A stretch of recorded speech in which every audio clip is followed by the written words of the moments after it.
sehingga MK semakin melegalkan Indonesia sebagai negara kekuasaan. Konsekuensinya, Indonesia masuk dalam kegelapan. Di dalam masa pemerintahan Jokowi kan Anda itu yang pilih mereka.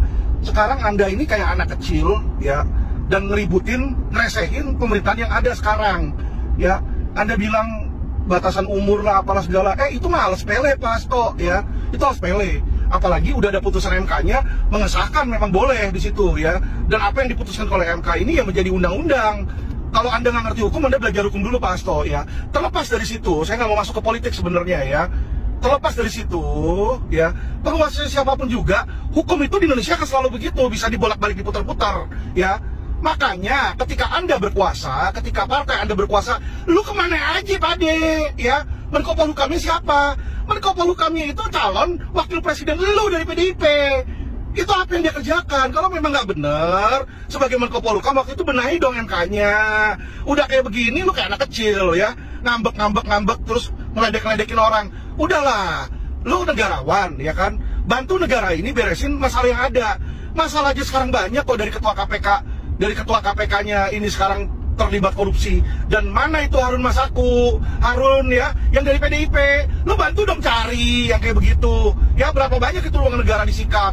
PT Timah lu diem aja, ya. Negarawan apa itu? PDIP apa itu? PDIP katanya buat rakyat, ya kan? Katanya buat rakyat. Saya pertanyakan, selama ini petinggi-petinggi PDIP sejak kalah Pilpres, nggak ada tuh ngomong buat rakyat. Yang ada adalah mementingkan ego kalian, ya, kalian merasa tidak puas dengan kekalahan tersebut, dan yang ada apa? Ya, ego kalian yang kalian pentingkan untuk supaya bisa menang. Bilang ono lah, inilah, itulah. Aduh, Pak, masyarakat udah pintar, ya. Semakin kalian seperti itu, maka semakin nantinya orang-orang itu sangat tidak simpati kepada PDIP, ya. Bukan saya membenci PDIP, justru saya mengkritik kalian, mengingatkan kalian, jangan berpikir seperti itu. Karena dengan kalian lakukan seperti itu, membuat masyarakat tidak simpati kepada kalian, ya. Karena bukan hanya hal-hal negatif yang dibilang ono curang, ini curang. Pak, waktu Jokowi naik pun di 2019 dan 2014 di situ, ya. Kalau ditanya sama masyarakat, ada nggak kecurangan? Ya ada, ya. Curang itu udah dari kapan-kapan, dan yang ngomong bukan cuma saya, ya. Anies ngomong curang, katanya pemilu, ya kan. Ganjar juga ngomong curang, ada kecurangan, ya. Bahkan Prabowo juga ngomong ada kecurangan. Itu sudah menjadi rahasia umum dari kapan-kapan juga udah pada curang. Tinggal nih di antara yang curang-curang ini, ya, penguasa itu pintar-pintaran mana yang paling pintar curangnya, ya. Aduh, kamu itu Pak Hasto, ya, kemarin yang ngebacot siapa? Yang ngebacot tadinya? Mahfud. Sekarang lu ngebacot sekjen. Udahlah, ya. Kalau lu memang mau masuk di dalam oposisi, jadilah oposisi yang baik, ya. Gak usah merusak negara ini, jangan bikin-bikin hoax, jangan bikin-bikin keributan, ya. Kami ini mau negara ini baik, kami ini mau negara ini baik-baik.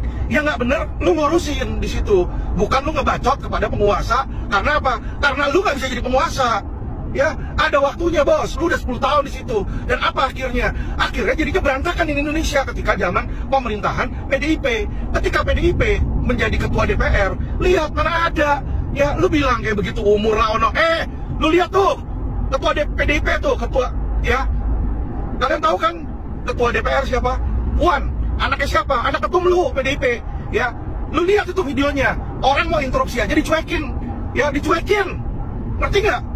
Jadi ketika lu orang memegang kekuasaan, masyarakat itu lu nggak mau denger, bos. Dan lu masih mau jadi penguasa. Oh, dream on, beb, ya. Dream on. Wake up. Ya, PDIP, wake up. Lo makin kayak begitu, makin masyarakat tidak akan peduli pada kalian, dan makin mereka benci kepada kalian. Kalau Anda kalah, akui saja udah, jangan jadi sore loser, ya. Menang kalah itu biasa, ya toh. Kalau memang lu kalah sekarang, diakalin, anggaplah ada kecurangan lah, ya. Kita juga tahu. Gua udah bilangin sama lu dari awal pertama kali di Richard Lee. Percuma lu mau pemilu pembelek, ya. Yang menang itu udah disetup, udah disetting. Lu kagak mau denger, lu selalu bilang Alvin gila, Alvin hoak. Sekarang kenyataan aja lu ngoceh. Ketika udah kenyataan ngoceh, ya, nggak bisa terima kekalahan. Yang apa? Dijelek-jelekin pemenang. Saya bukan yang membela Gibran di sini, ya. Saya nggak bela Gibran. Gue nggak kenal sama Gibran, gue nggak pernah ketemu sama Gibran, dan gue nggak mau masuk politik. Tetapi ngomongan lu itu kayak begitu, ya kan, nggak bawa kesejukan bagi masyarakat. Gue ngelihat dan dengernya aja udah enek, bos, ya, pengen muntah. Gue denger lu ngomong tuh pengen muntah, ya. Udahlah, stop lah, lu stop menjilat lah kepada si Puan dan kepada apa PDIP Megawati di situ ya. Kalau nggak jadi pemenang ya udah, ya jadilah masyarakat yang baik. Masih ada 5 tahun ke depan. Nanti lu berkompetisi lagi bos ya.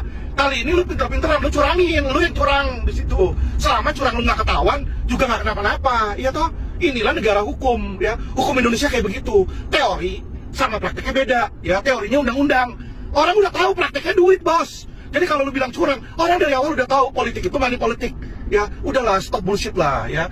Capek dengernya ya, hasto kayak begituan. Yang ada orang makin kesel sama lu, mereka akan makin tidak simpati ya. Dan saya akan tantang kamu. Semakin nanti Anda ngebacot, gue yang akan ngelawan lu di situ. Ya, saya nggak mau ada antek-antek, ada oknum-oknum yang apa? Yang tidak membawa kesejukan bagi Indonesia. Sekarang ini yang menang udah jelas 02. Lu mau percuma, saya kasih tahu, lu mau gugat 1000 kali juga percuma. Nggak akan lu menang. Lu percaya nih kata-kata gue, nggak akan lu menang. Jadi gimana caranya lu kalau mau jadi penguasa? Lu kumpulin duit, lu kumpulin power, manpower, nanti lu usaha lagi 5 tahun dari sekarang. Ya, biar kalau pakai otak dikit bos, pakai otak. Ya, pakai otak, jangan pakai bacot. Pakai bacot lu nggak akan jadi penguasa. Pakai otak lu bisa pakai jadi penguasa, oke? Terima kasih ya, salam cerdas hukum.